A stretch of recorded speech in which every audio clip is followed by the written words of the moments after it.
चलो तो शुरू करते हैं। ठीक है, देखो तो इससे पहली वाली क्लास में बच्चों हमने क्वेश्चन नंबर 4 तक डिस्कस किया था। ठीक है, आज की इस क्लास में बच्चों हम क्वेश्चन नंबर 5 से स्टार्ट करेंगे। ठीक है, यहां तक हो गया था, क्वेश्चन नंबर 4 तक हो चुका था।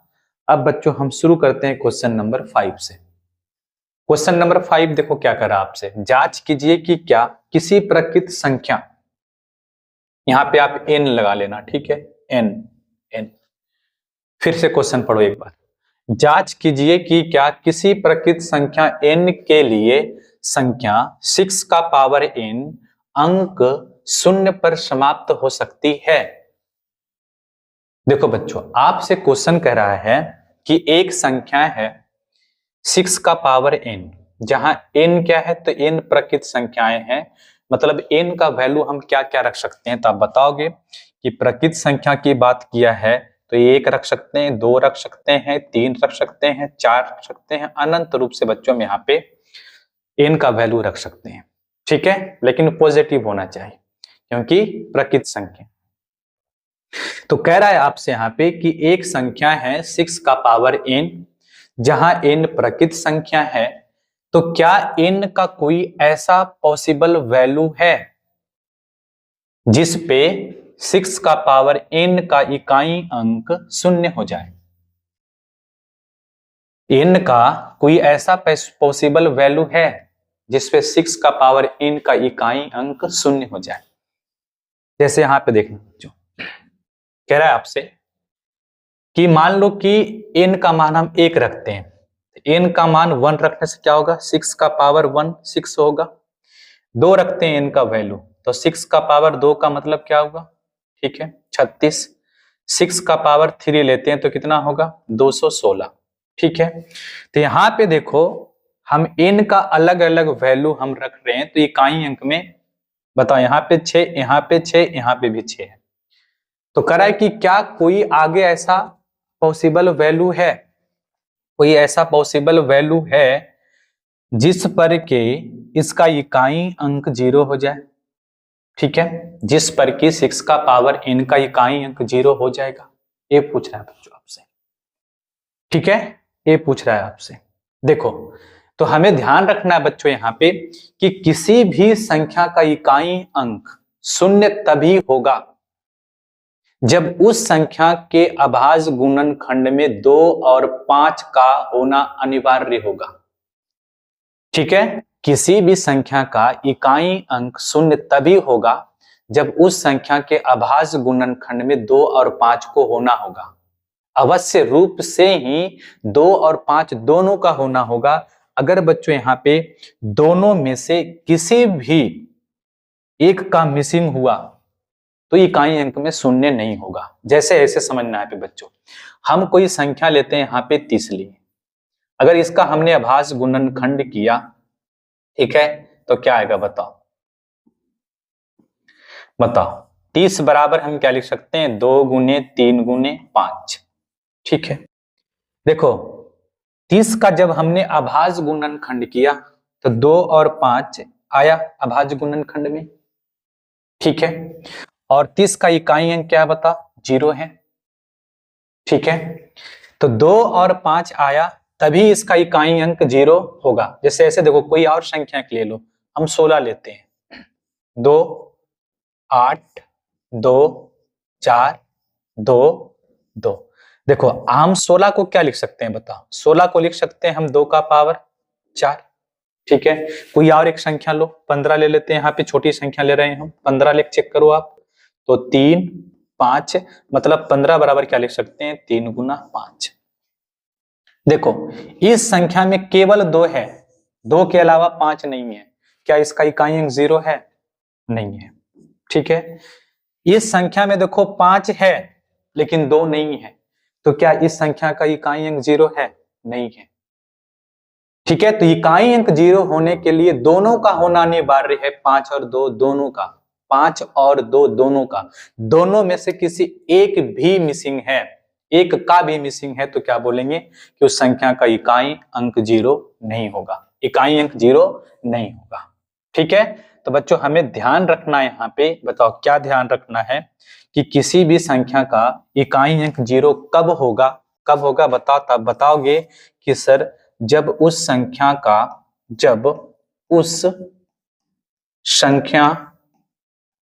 संख्या के अभाज्य गुणनखंड में अभाज्य गुणनखंड में 2 और 5 दोनों का होना अनिवार्य है। दोनों का होना अनिवार्य है। अगर दोनों में से कोई एक नहीं है तो इकाई अंक 0 नहीं होगा। ठीक है, आपको याद रहेगा। देखो बच्चों अब हम क्वेश्चन पे चलते हैं। देखो कह रहा है कि एक संख्या है आपका कितना 6 का पावर n, इसका चेक करना है कि क्या इसका n का किसी भी वैल्यू पे इकाई अंक 0 होगा कि नहीं। देखो तो मान लो कि एक संख्या है a जो कि कितना दिया हुआ है 6 का पावर n दिया हुआ है। ठीक है, तो सबसे पहले हमें इसका अभाज्य गुणनखंड करना होगा। करो, 3 दूना कितना होगा 6, 6 का पावर n है तो इसका पावर भी क्या होगा n होगा। मतलब a बराबर हम क्या लिख सकते हैं बच्चों बताओ, 2 का पावर n और गुने में 3 का पावर n। ठीक है, तो जब हमने बच्चों इस संख्या का अभाज्य गुणनखंड किया तो बताओ अभाज्य गुणनखंड के रूप में हमें क्या मिला बताओ, 2 और 3 मिला, 2 और 3 मिला। तो बताओ यहाँ पे 5 है नहीं है। ठीक है, 2 और 3 के अलावा 5 नहीं है, मतलब यहाँ पे अभाज्य गुणनखंड में 5 नहीं है।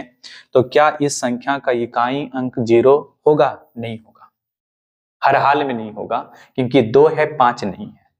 तो हम क्या लिखेंगे बच्चों बताओ, हम लिखेंगे यहाँ पे चूंकि 6 का पावर n के, ठीक है, अभाज्य गुणनखंड में, ठीक है, अभाज्य गुणनखंड में, ठीक है, 5 नहीं है या फिर 5 मौजूद नहीं है। ठीक है, अतः बच्चों हम क्या लिखेंगे, अतः ठीक है 6 का पावर n का इकाई अंक, ठीक है, इकाई का अंक या फिर इकाई अंक 0 नहीं होगा, 0 नहीं होगा। बताओ। ठीक है, चलो आगे बढ़ते हैं बच्चों। चलो क्वेश्चन नंबर 6 देखो क्या कर रहा है आपसे। क्वेश्चन नंबर 6 पढ़ो और बताओ। कह रहे व्याख्या कीजिए कि 7 गुने 11 गुने 13 प्लस 13 और 7 गुने 6 प्लस 6 गुने 5 गुने 4 गुने 3 गुने 2 गुने 1 प्लस 1 भाज्य संख्याएं क्यों है। देखो कह रहा है बच्चों आपसे यहाँ पे कि आपके पास 2 संख्या है, एक a है और एक संख्या बच्चों आपका a है। कह रहे ये क्यों भाज्य संख्याएं हैं, मतलब ये भाज्य संख्या है लेकिन क्यों है, बताओ क्यों है, ये बताना है आपको। देखो बच्चों तो हमें पता होना चाहिए कि कोई भी संख्या भाज्य कब होती है। बताओ, आपको पता है कि कोई भी संख्या भाज्य तभी होगी जब उसका कम से कम तो 3 गुणनखंड होना चाहिए, या फिर हम ऐसे भी कह सकते हैं कि कम से कम उसका 3 गुणनखंड होना चाहिए या फिर 2 से अधिक गुणनखंड होना चाहिए। जैसे यहाँ पे देखो हम एक संख्या लेते हैं 2, 3 और 5, इसे समझना बच्चों ध्यान से। ठीक है, देखो अगर हम 2 की बात करते हैं तो 2 कौन कौन सी संख्या से जाएगी बताओ। तब बताओगे कि सर ये तो 1 से जाएगा और 2 से जाएगा, इसके अलावा किसी और से नहीं घटेगा। तो बताओ इसका कितना गुणनखंड है, इसका मैक्सिमम कितना गुणनखंड है। तब बताओगे कि सर इस संख्या का मैक्सिमम 2 गुणनखंड है। और हमें पता है कि अगर किसी संख्या का मैक्सिमम 2 गुणनखंड है, ठीक है, तो उसे हम क्या कहते हैं बच्चों बताओ, अभाज्य संख्या कहते हैं। तो ये आपका अभाज्य संख्या हो गया, भाज्य नहीं है। यहाँ पे देखो अगर हम 3 की बात कर लेते हैं बच्चों यहाँ पे, तो 3 कौन कौन सी संख्या से जाएगी बताओ। तो आप बताओगे सर 1 से जाएगी और 3 से जाएगी, इसके अलावा किसी और से नहीं कटेगी। इसका मतलब है कि इस संख्या का भी कितना गुणनखंड है, अधिकतम 2 है। तो ये भी क्या होगा बच्चों बताओ, आपका ये भी क्या होगा, अभाज्य संख्या होगी। ये भी क्या होगी बच्चों बताओ, अभाज्य संख्या होगी। ठीक है, अभाज्य संख्या होगी। ठीक, अगर बच्चों यहाँ पे 5 ना लेके हम 4 लेते हैं, ठीक है 4 लेते हैं यहाँ पे, देखो 4 की बात करते हैं बच्चों। अगर हम 4 की बात करेंगे बताओ तो 4 कितने संख्याओं से जाएगी बताओ, तब बताओगे कि 4 जो है 1 से कटेगी, 2 से कटेगी और 4 से कटेगी। मतलब इसका कम से कम तो 3 गुणनखंड आया, कम से कम कितना आया, मतलब अधिकतम इसका यहाँ पे, अधिकतम इसका कितना है 3 गुणनखंड है, मतलब 2 से ज्यादा है। अधिकतम कितना गुणनखंड है, 3 है, लेकिन 2 से ज्यादा है। तो बच्चों हमें पता है कि अगर 2 से ज्यादा, 2 से अधिक गुणनखंड हो, 2 से अधिक गुणनखंड है इसका, 2 से अधिक गुणनखंड है। ठीक है, अगर 2 से अधिक गुणनखंड है तो इसे हम क्या कहते हैं बच्चों बताओ, तब बताओगे कि सर इसे हम भाज्य संख्या कहते हैं। इसे हम क्या कहते हैं, भाज्य संख्या कहते हैं। ठीक है, तो आपको याद रखना है कि कोई संख्या भाज्य कब होगी, जब उसका, ठीक है 2 से अधिक गुणनखंड हो, 2 से अधिक गुणनखंड हो। ठीक है, तब उसे हम क्या कहते हैं, भाज्य संख्या कहते हैं। अब देखो इस क्वेश्चन को बच्चों हमें कैसे करना होगा, तो इस क्वेश्चन को बच्चों सोल्व करने के लिए हमें करना क्या होगा कि हमें सिद्ध करना होगा कि इस संख्या का 2 से ज्यादा गुणनखंड है और इस संख्या का भी 2 से ज्यादा गुणनखंड है। अगर हम ये सिद्ध कर देंगे तो हम कह देंगे कि ये क्या है, भाज्य संख्या है। क्या है बताओ, भाज्य संख्या है। चलो अब हम स्टार्ट करते हैं बच्चों क्वेश्चन। कराए कि आपके पास 2 संख्या है, एक ए है और एक ए है।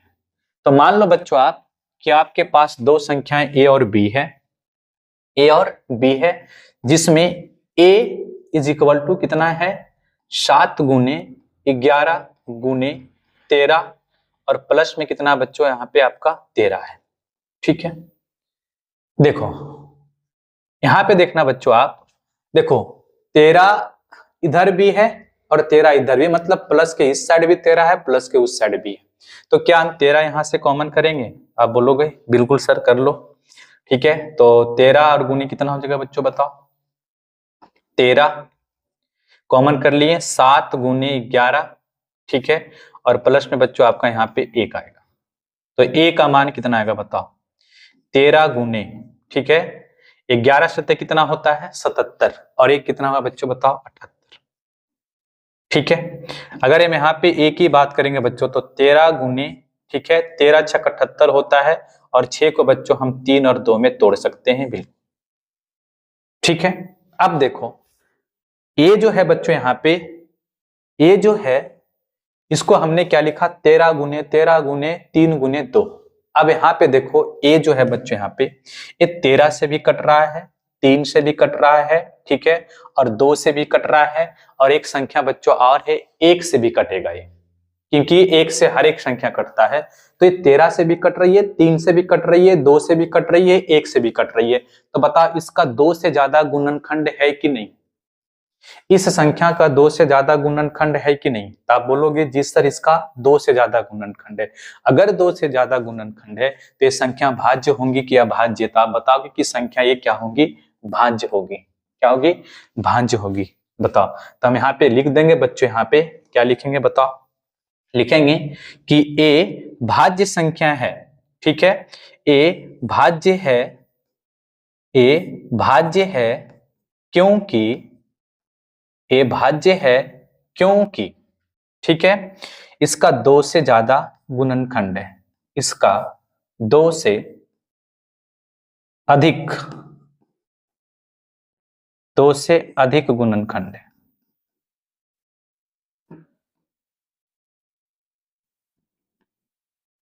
ठीक है, 2 से अधिक गुणनखंड।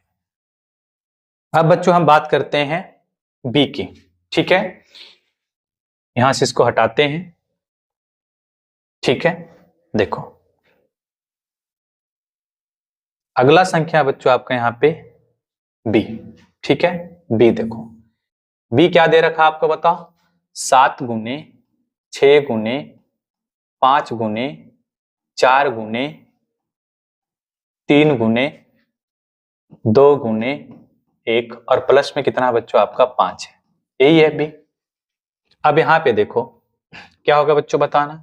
देखो तो 5 उधर भी है, मतलब प्लस के उस साइड भी और इस साइड भी, तो आप 5 क्या करो कॉमन कर लो, यहाँ पे 5 कॉमन करो बच्चों। 5 कॉमन करोगे तो क्या मिलेगा, 7 गुने 6 गुने में 4, 5 को नहीं लिखे यहाँ पे क्योंकि 5 को हमने कॉमन किया, ठीक है, और गुने में 3 और गुने में 2 और प्लस में 1 हो जाएगा बच्चों यहाँ पे, ठीक है।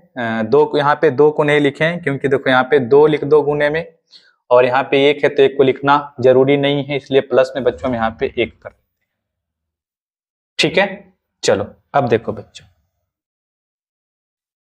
तो यहाँ पे b बराबर क्या आएगा बताओ, 5 गुने करो सच्छक 42 और चरतीय 12 दूना 24, ठीक है।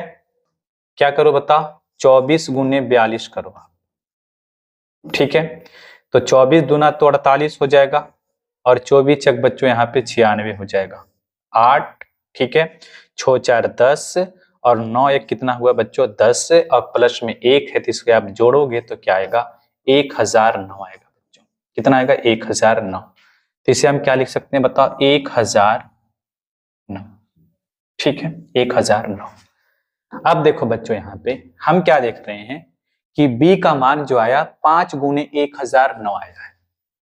इसका मतलब हुआ बच्चों कि ये संख्या 5 से भी कट रही है और 1009 से भी कट रही है, और एक संख्या और है उससे भी कटेगी, किससे, 1 से भी कटेगी, क्योंकि 1 से सभी संख्याएं कटती है। तो हमने बच्चों यहाँ पे क्या देखा कि इस संख्या का 2 से ज्यादा गुणनखंड है, 2 से ज्यादा गुणनखंड है।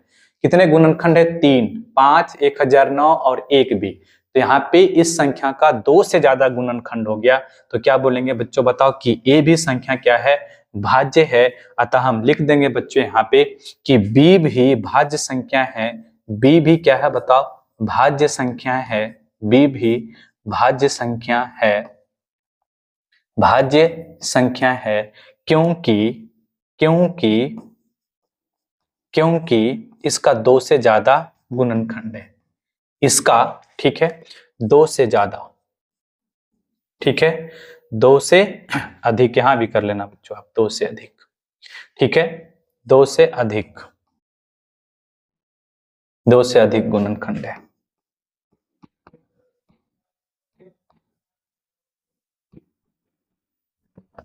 ठीक है। तो बताओ इन दोनों संख्याओं का बच्चों यहाँ पे 2 से अधिक गुणनखंड आया, इसलिए हम क्या बोलेंगे कि ये संख्याएं भाज्य हैं, ठीक। चलो नेक्स्ट देखो बच्चों,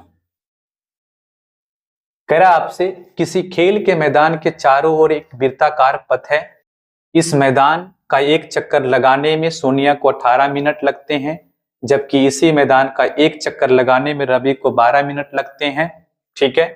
मान लीजिए कि वे दोनों एक ही स्थान और एक ही समय पे चलना प्रारंभ करके एक ही दिशा में चलते हैं, कितने समय बाद वे पुनः प्रारंभिक स्थान पर मिलेंगे। देखो बच्चों आपसे कह रहा है कि एक सर्कुलर, एक मैदान है, उस मैदान में एक सर्कुलर पाथ है, एक वृत्ताकार पाथ है, ठीक है।